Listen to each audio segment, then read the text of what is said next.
I'm going to go through the basics now for setting up a countdown show. This is very useful if you're going to do a weekly top 10 or a top 40 countdown or an end of the year top 100 countdown.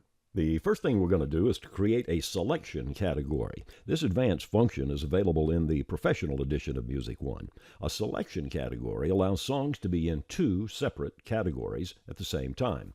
So open the category menu and select New, Selection, and give it a name. The new category appears at the bottom of the category list. I'm going to move it up to the top because when I use it, I want it to schedule first. And notice the title of the selection category is displayed in italic font. That makes it easier to tell a selection category from a regular type of category. Let's put some songs into it now. I'm going to grab all of my currents and drag them into the selection category. And with that done, notice as I click from currents to the top 50 countdown and back to currents, the same songs are in both categories. If I open a song card from within the selection category, it continues to show the master category that contains this song. This is something like a ghost card. The master card is still in my currents list. With all the songs in the countdown category, we need to put them in countdown order. This is a top 50 countdown, so number 50 needs to be in rank position number 1. Song 49 will be in rank position number 2, and so on down the list. Next thing, category rules. I want this category to schedule in rank order only. That means no digging. It has to schedule the songs in 1, 2, 3 rank order down the list. We can also forget about title separation and previous day separation, as this will be used in special programming hours, and we don't want to be bothered with typical rules like these.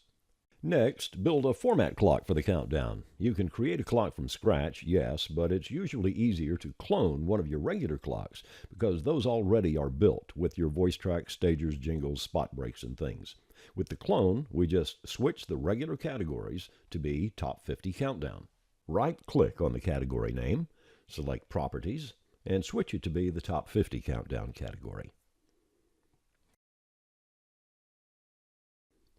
When you have the Format Clock Items Properties window open, you can use the little arrow at the bottom of the window to click around the Format Clock unit so you don't have to close and open and close this screen as you do this.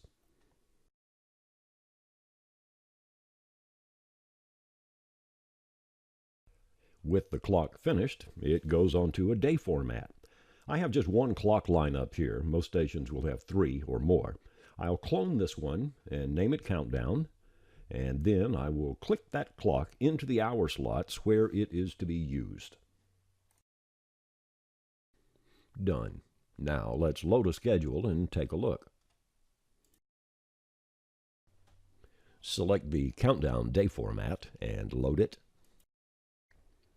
Jump to the first hour of the countdown, that's 6 p.m., and there is our countdown lineup. Here's another thing you might want to do. Have Music One schedule the top 50 with the formatting rules turned off altogether. The songs are going to schedule in rank order. That's what we want. So we tell M1 to forget the rules, schedule that category, schedule the countdown category, then pause before it schedules the currents, and we'll turn the rules back on then. I click the scheduling button, M1 schedules the countdown category, then displays the rules enforcement screen again, so I can turn the rules back on and remove the pause control. Take a quick look, 6 p.m., 7 p.m., all the countdown songs are scheduled.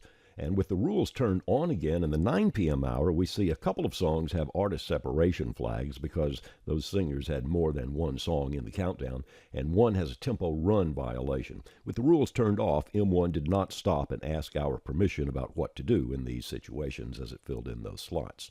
So now I can run the rest of the day as usual, and my countdown is in place, and everybody's happy.